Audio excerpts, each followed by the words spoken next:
Pancasila sebagai paradigma pembangunan ekonomi.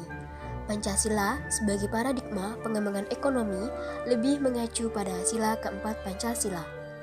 Pengembangan ekonomi bukan hanya mengejar pertumbuhan saja, melainkan demi kemanusiaan, demi kesejahteraan atas kekeluargaan seluruh bangsa.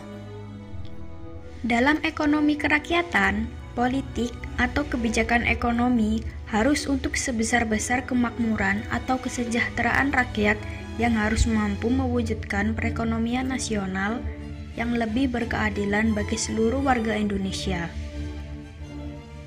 Ekonomi kerakyatan akan mampu mengembangkan program-program konkret pemerintah daerah di era otonomi daerah yang lebih mandiri. Sistem ekonomi Pancasila.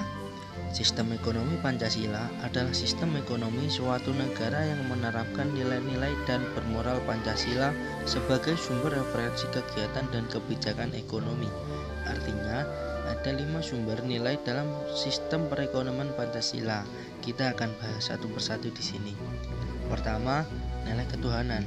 Artinya, sistem ekonomi berjalan tanpa mengabaikan nilai agama dan etika. Kedua, nilai kemanusiaan. Artinya, sistem ekonomi mengedepankan prinsip humanis dan tidak eksploitatif. Yang ketiga, nilai persatuan. Artinya, kegiatan ekonomi dilakukan bersama-sama dengan mengedepankan asas kekeluargaan.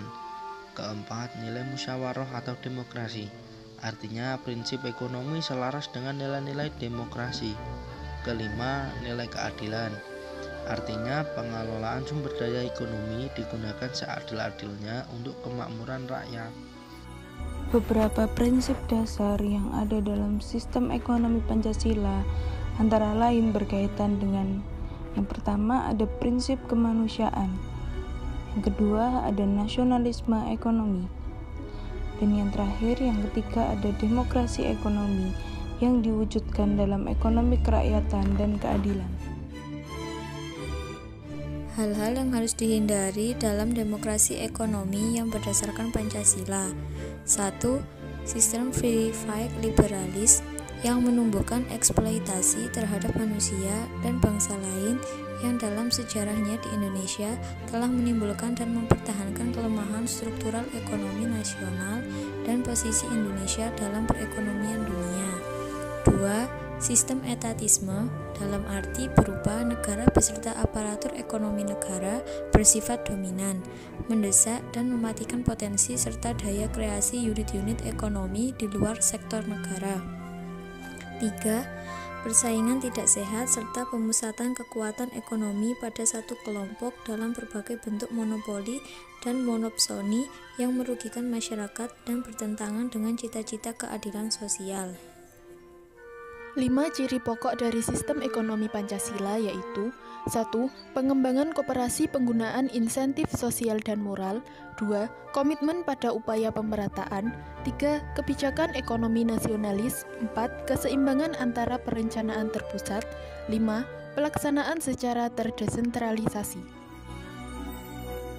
Karakteristik sistem ekonomi Pancasila. 1. Etika dan nilai agama terlibat dalam keputusan perekonomian. 2. Kebijakan ekonomi mengedepankan nilai kemanusiaan. 3. Perekonomian disusun sebagai usaha bersama yang berasas kekeluargaan. 4. Cabang-cabang produksi yang penting bagi rakyat dikuasai oleh negara untuk kemakmuran rakyat. 5. Kekayaan alam di Indonesia dikuasai oleh negara untuk kemakmuran rakyat. 6. Hak milik perseorangan diakui oleh negara dengan tidak bertentangan dengan kepentingan umum. 7.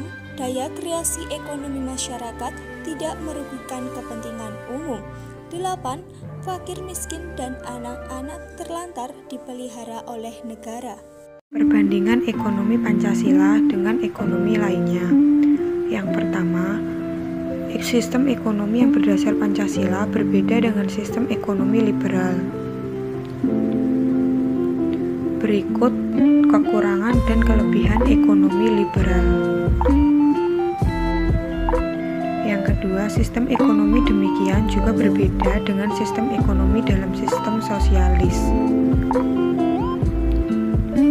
Berikut kelebihan dan kekurangan ekonomi sosialis.